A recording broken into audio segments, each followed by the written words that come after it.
Nuk kemi nevojë të egzagjerojmë, të festojmë me kushte pak më modeste, edhe që është shumë e rëndësishme të vizitojmë familjarët. Sigurisht. Edhe kjo është një pjesë e rëndësishme.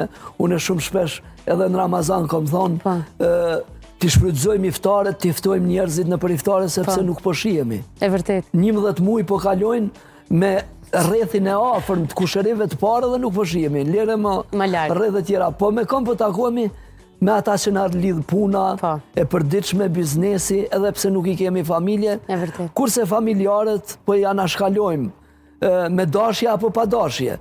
Prandaj duhet të jemi sa më të kujdesshëm që në këto ditët e Bajramit t'i vizitojmë të tjerët, të afërmit tonë dhe ata që nuk i kemi çdo ditë në programet tona jetësore, sepse është edhe sunnet edhe i Muhamedit sallallahu alaihi wasallam. Pejgamberi alayhis salam i ka vizitue të afërmit